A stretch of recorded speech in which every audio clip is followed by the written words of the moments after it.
Welcome to the Fantasy Champions Fantasy Football Podcast. Here's your host, Morgan Colby and Rick Lemon.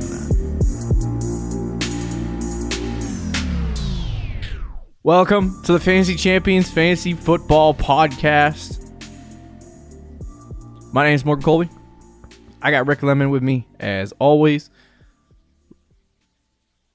What's up? Rick is on the scene. Remote location. Recording at his family's house on top of a laundry basket. Yeah. Yikes. I'm sitting on the floor right now. Whatever gets the job done. Rick looks like Rick got a haircut after growing it out for 5.5 years. He was starting to look like, what's that movie with the tennis, not tennis ball, the volleyball, and it said Wilson. The hell movie is the that? volleyball at Wilson? What? Yeah, the guy's stuck on an island for a year, and he has a volleyball, and he paints a face on it and calls it Wilson. You don't know what I'm talking about? Oh, I know kind of what you're talking about, but I've never seen the movie, so I don't. You've never seen that movie? No, I haven't. What the crap is wrong with you? Not that it's it's a good movie, but it's not like a... Yeah, I don't know. There's a lot of things I haven't seen that That's unfortunate, I probably should. Oh, it's like the stupidest moment ever. He's like screaming Wilson for a volleyball because it's the only thing he's talked to for 5 months. And he builds a raft, and Wilson gets caught in the ocean. He's like, Wilson! And he's like bawling his eyes out. And I'm like, it's the most ridiculous scene ever, but you kind of feel for the man. Because he has no human interaction. But anyway, welcome to Fantasy Champions Fantasy Football Podcast. Today, we're going to try to make it quick, easy, to the point, and not talk for about 4.5 hours about everything. It's the day after Thanksgiving. Happy Thanksgiving, by the way. Yeah, happy Thanksgiving. Hope you late birthday. Say that again? And late birthday. Oh yeah, thanks, bro. That sucks. No problem, dog. I'm getting old by the day. Is that what every birthday feels like after 21? No, it's like after 27. Oh. Start realizing I'm in my late 20s now. Everyone who's older than the age of 30 is probably like, shut up, dude. Yeah, I know. I got you. Just think about it this way. If I was in the NFL right now and I was a running back, I would be considered old and decrepit. Yeah, you'd be an old man. You'd be like, this guy's going down. Got to trade him. That's how it would be. I'd be like in my prime, getting ready. Yeah. You're just getting started. But anyway, today we're going to give you starts and sits for Week 12 and try to break down some of the best plays this week and some of the not so best plays. And I have some decisions to make this week in the home league because I have no AJ Brown. Yeah, so, he just got ruled out. I'm gonna ask Rick right after I do the intro sequence who I should start, and it's not gonna be pretty. Say what you're gonna say. Sorry. I might have to start someone garbage in the home league too, because I don't got Clyde and Corey Davis might be out now. So yikes. But anyway, before we jump into our starts and sits for Week 12, check our website, fantasychampions.com. Follow us on Twitter, Instagram, Facebook, TikTok. You can if you're listening on Apple Podcasts, Spotify, Stitcher, or any other podcast platforms, please leave a review, share this podcast with your friends. If you're watching on YouTube, subscribe, click the bell for notifications, like, and then comment down below any starts and sit questions that you have for the week. Both these shows are going to be a little later this week because me and Rick had to record a little later this week, so we'll try to get to them as fast as humanly possible. But either way, let's jump in and start with my question here, Rick. So AJ Brown's out, slid Tyler Boyd into my second. I have CeeDee Lamb and AJ Brown. Both are out. That's really unfortunate. Yeah. Good thing TJ Hawkinson had a decent week, right? And yeah, Jacobs he had a nice 30-yard run in overtime.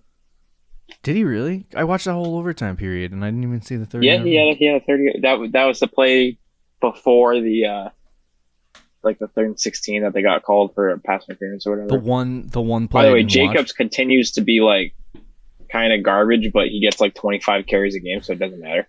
Yeah, it really doesn't at that point. So anyway, I have those two guys out, and I have the choice between Jeff Wilson Jr. Oh boy, or Dontrell Hillard.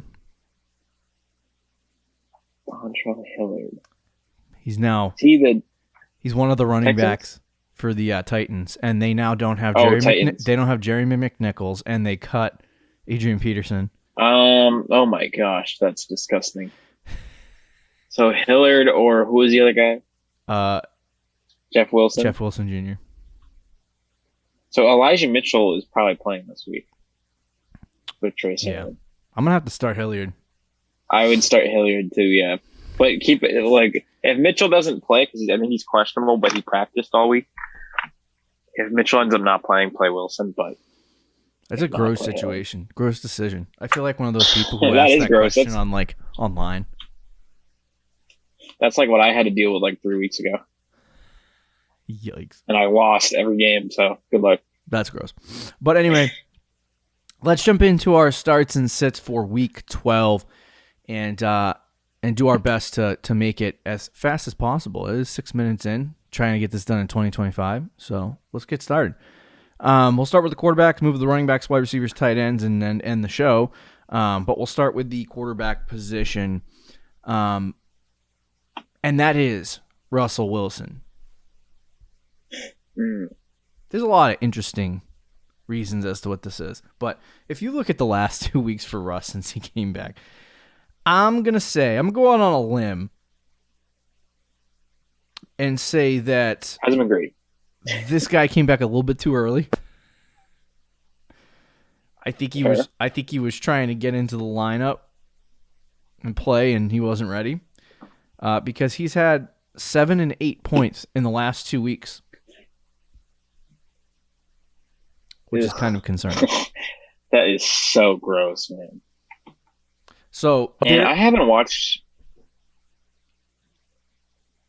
Okay, I haven't watched Seahawks games. Mm-hmm. Many Seahawks games. I was just gonna say, I don't know. Is it him playing bad, or is it like the Seahawks just absolutely blow? A little bit of both. Okay. Because they can't really run the ball right now, so it's all in the passing game. Yeah. Russ has been like mediocre. I know he wants out. He definitely wants out of Seattle. I know. Let Russ cook is becoming a real thing. But either way, I don't even know if they want Russ cooking with 20 for 40 and 161 yards against Green Bay and 2 picks. Yeah, it's gross. Pretty gross. But the reason why he's a start is because these 2 bad games are going to make people who drafted him think twice about starting him. They're going to be like, should I start him this week because he's had 2 abysmal performances? And I would say Russ is probably a really, really good start this week just because of the fact that, he obviously is playing Washington, but that a lot of people are kind of down on him. So I feel like you can confidently slide him into your lineup and expect at least a 20-point game from him. But it is a little bit concerning when you see those last 2 games and are like, what if he chokes? Yeah. I will say, though, he's playing Washington this week, like you said. They're the 32nd team against quarterbacks. Yeah. Their defense last year was great. I don't know what happened. They stink this year. Chase Young is also done for the year. He tore his ACL last week or 2 weeks ago. He's that much of the defense. They lost their best defensive player, and their defense already wasn't that good this year anyway. So Russ doesn't do good this week. He's kind of like toast. I don't know what is going on, but he should have a good week this week against Washington. If he's going to have a good week at all this season, it's going to be against Washington. I will say historically, at least the last couple of seasons, Russ will have fantastic starts to the year. And now he didn't necessarily have a fantastic start this year, but he was very, very good fantasy wise. Like he gets 30 points a week the first 6 or 7 weeks. And then the second half, he just collapses. I don't know if that's going to be the same thing this year, but even if it is against Washington, it's a week where you can comfortably start him. Yeah. I also would say, too, that if Russ does not perform well this week, I feel like he's just toast the rest of the season. Yeah, I agree. 100% agree. Which makes kind of no sense because he's Russell Wilson, but I just don't know. Like when I say toast, I mean too. Like I don't know that he's playable unless it's a good like a decent matchup. So it's like you can't confidently play him expecting 20 to 25 points. Where like if Jalen Hurts, who's one of my quarterbacks and also the QB1 on the season, if he was playing in a game against a really easy matchup like Washington, I would expect 25 points. Yeah. Whereas Russ, now you're looking at him. Ended. No, go ahead. I said whereas with Russ, you should expect him to get 25, but right now you're hoping for 15. Yeah, I know. It's gross. Just a quick side note.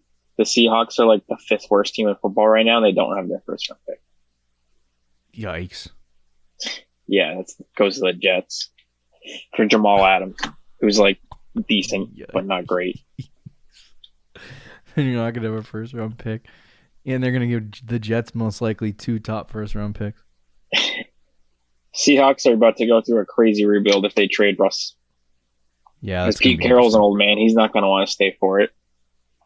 They're going to have to rebuild completely. Is Russ really going? That's the question. I don't know. I mean, if I were him, I'd want out.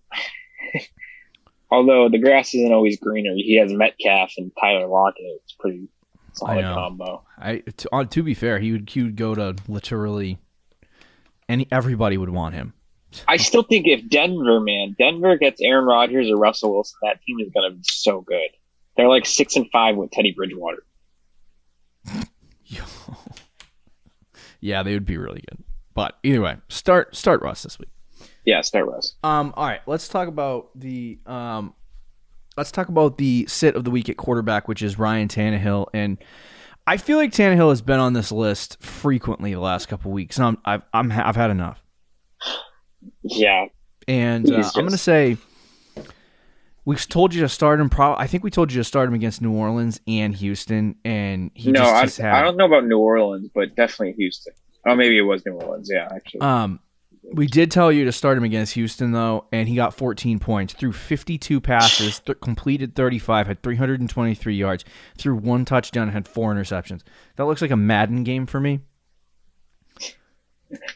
Yeah, he was garbage. He looks like Tannehill from the Dolphins. He really does, and it goes to show you how. See, the problem is that they're trying really, really, really hard to get the ball going on the ground, and it's not working. Yep.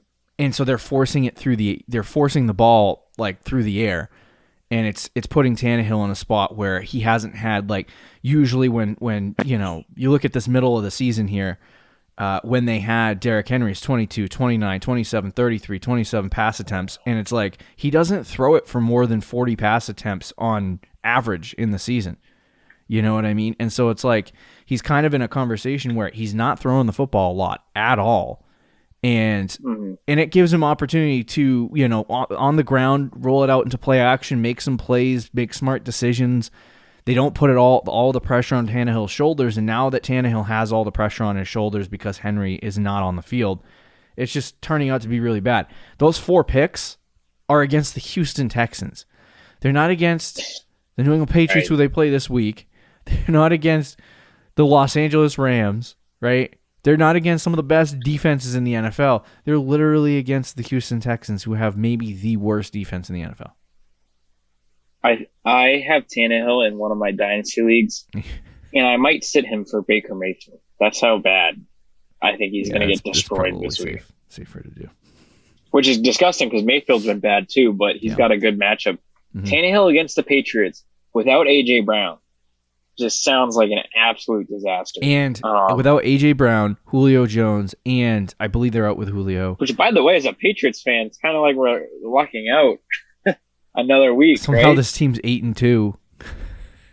Yeah, this is not an 8-2 team, though, in my opinion. And they're without some of their best players. I think the Patriots are going to destroy the Titans, but that's a topic for another day. I would hope they do. the way the Patriots defense is played and the way that Tannehill's played, and without all of his best weapons, like I don't see him scoring more than like 15 points and like a trash time touchdown. You know? Yeah. It's not a good start at all for Tannehill. Nope. I think he's going to get destroyed this week. Yeah, and that's a New England. Like, he threw 4 picks against Houston, an easy matchup, going up against New England without A.J. Brown, without Julio Jones, without Derrick Henry. It's just going to be a really tough day. I think it's going to be a tough day for Tannehill. Unless the Patriots just turtle.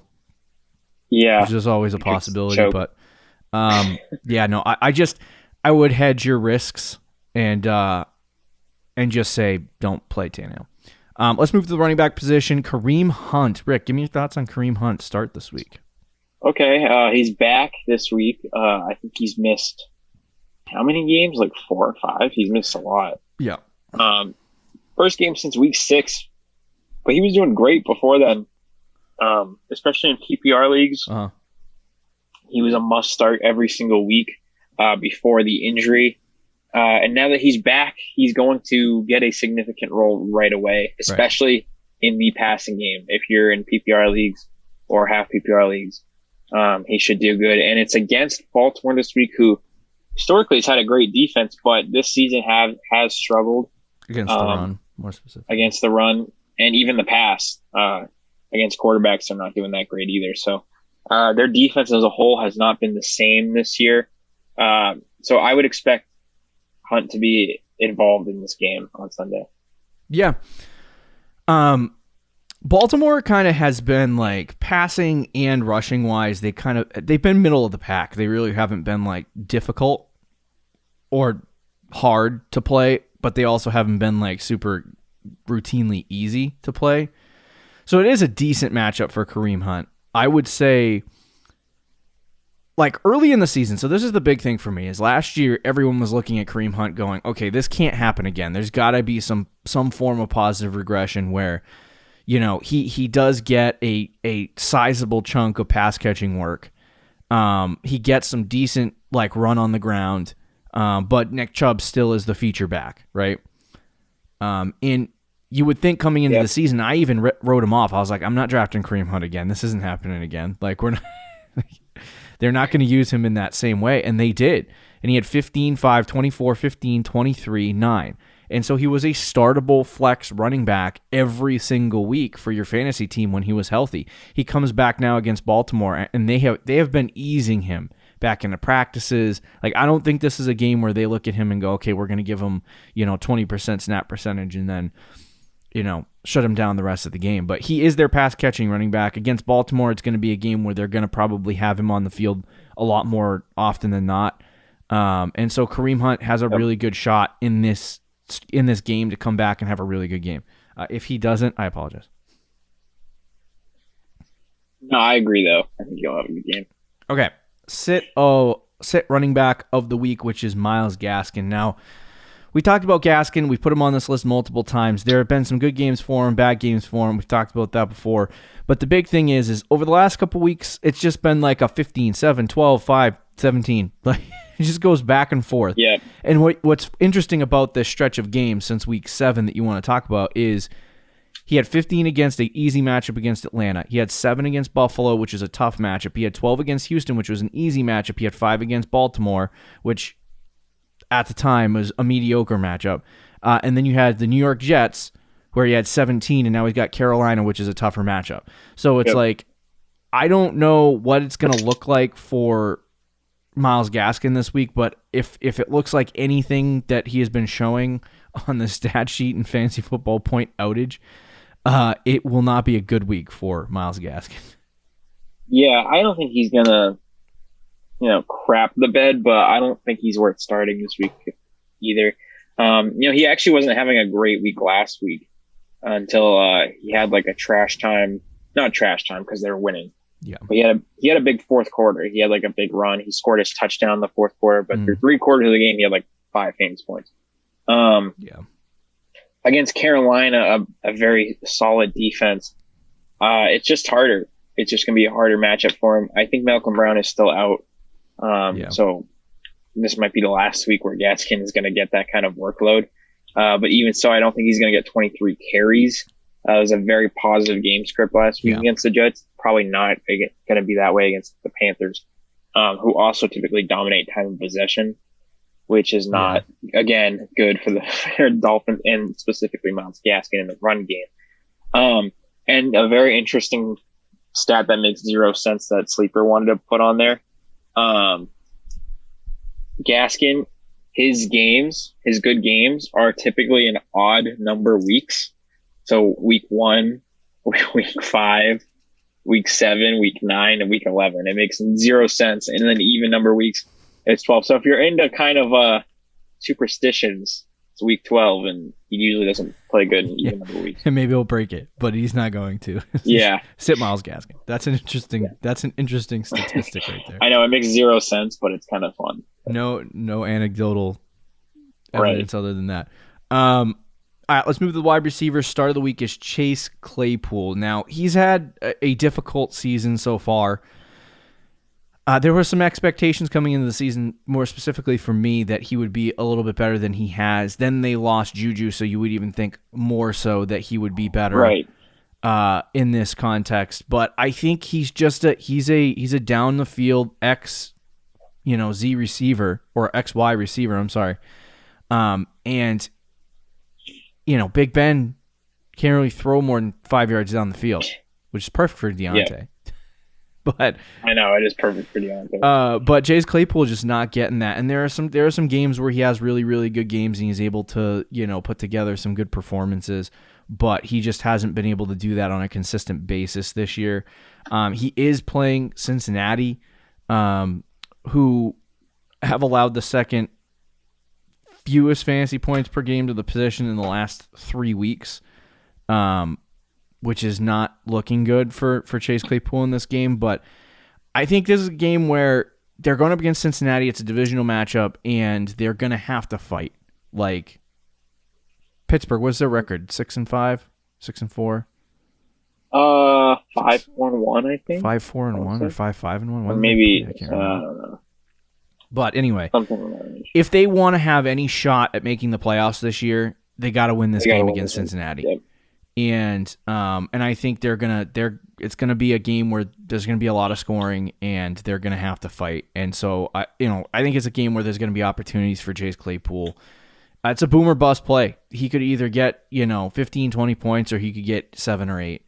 And I would just take the risk on it this week and send him out there. Cincinnati has been decent against the pass this year in some contexts, like that statistics I just referenced. The last 3 weeks, they've been giving up few fantasy points to the wide receiver position, but on the season, they haven't been that great. So I would start Claypool this week. I don't know about you. Yeah, I would too. I am interested to see who they played the last 3 weeks. So maybe, it could have something to do with that. Mm-hmm. Let's see. They played the Raiders, which makes sense. They played the Browns, which makes sense without Odell. And then they played the Jets. So they have had easier matchups last 3 weeks. And that actually might even include the bye because they had a bye week between there too. Mm-hmm. So, yeah, they have played well against receivers the last 3 weeks, but I don't think they've played against the level of receivers of Deontay Johnson and Chase Claypool. Yeah. Ben Roethlisberger does concern me on a week-to-week base, and this is someone who has Claypool in the league. He had a big play last week, I think, and it would have been a touchdown, but Roethlisberger underthrew him by 5 yards, and he had to come back to the ball and stop. But it would have been a walk-in touchdown if he just threw it on him. Ended up not scoring a touchdown on that play, by the way. But yeah, Claypool, he's definitely up or down. I will say though, I don't know. His down weeks are still decent for the most part. He's 8 points in a lot of weeks, which isn't awful. He had 11 last week, so that's in half PPR, so that's okay. He's a good flex. But against Cincinnati, like you said, he could have a big game in the divisional game. They're going to be forced to throw the ball in this game for sure. He also only has 1 touchdown the whole season, so he could be due for that as well. Yeah, I agree. Let's move to the wide receiver position. We've talked about Van Jefferson in the past. I believe he was on the waiver show this week where we said to pick him up because he's still going to have that third role. But right now he's going up against Green Bay Packers, and so far this year Green Bay has been relatively good against the wide receiver position, only giving up the fourth least amount of fantasy points to the position at 19.3 points per game. So I would say Van Jefferson is a sit this week, especially if you need a start. And this is also going to be the first full capacity game for Odell. And I would imagine that they're going to try to get the ball into Odell's hands and Cooper Kupp's hands a lot. And I think that'll leave Van Jefferson in the lurch, at least specifically against Green Bay, because Green Bay is going to, put their two main guys on the two big receivers. And I think they'll have a really good game, but I don't think Van Jefferson's going to have a good day. So. Yeah, I think that's the biggest thing is going to be Odell's involvement. Yeah. I think they're going to try to get Odell involved a lot more this week than last week or their last game because he's coming off a bye week. He's had pretty much 2 weeks now to study the playbook. He only had a 27% snap percentage in week 10. I think he's probably going to get up to like 70 in week 12, and they're going to get him probably, my guess would be like close to 8 targets. Try to get him involved, 8 or 9 targets. Yeah. So Van Jefferson could have a good game just on like a big play, but he's not going to be heavily involved in the offense. And against a good defense like Green Bay, it's not worth the start. Agreed. Let's move to the tight ends quickly. Noah Fant versus Los Angeles. Go. Noah Fant has been kind of up and down this year, especially the last couple of weeks since Judy has come back. But he could have a big game this week coming off the bye against a Chargers team that has struggled against tight ends this year. Yeah, I agree. Font normally would be just an automatic start. With a lack of an option, I would have said Dalton Schultz had we done the show before Thursday. Yeah, I played him in a lot of leagues. Worked out pretty good. He was pretty good. But yeah, Font, you should saddle up. I know I think he's been dealing with some injuries, so I would be comfortable playing him against Los Angeles. Yes, they have. Yeah. Los Angeles has given up the third most fantasy points in the tight end position. So. Right. And Judy and Albert O has also been involved. Like they're throwing the ball to like 6 different players: Tim Patrick, Cortland Sutton, the running backs. Like it's just hard, right? Unless they got Aaron Rodgers at quarterback. And then the sit of the week is Tyler Conklin, versus the 49ers. Yeah, I got that name right. I typed it in. I'm like, why is his name not popping up? So he has had some interesting games. The last 4 or 5 weeks, he's really done okay. Last week against Green Bay, he did not do well, but San Francisco has just been so good against tight ends this year, giving up 3.8 points per game to the tight end position. Conklin has kind of been target share-wise on a downswing, and I don't believe they're going to try to target the tight end position in this game just because of how effective San Francisco has been against tight ends. So I would sit Conklin this week if you have him and on your team and you're thinking about starting him. Yeah, he's kind of a streamable tight end each week, but this week against San Francisco is not the week to do it. Okay, there we go. Any more thoughts on these guys? No, I think that's it. Okay, there you have it. Starts and sits for Week 12 in the books. Week 12 is almost we're 3 games into Week 12 already, so I feel like we're just behind the 8 ball. But anyway, we got a lot of content to get to. Trade targets tomorrow. Be sure to check that out. See you later, guys. Later. Thank you for listening to the Fantasy Champions Podcast. Make sure you subscribe on iTunes and YouTube, and follow us on Twitter @TheFFChamps.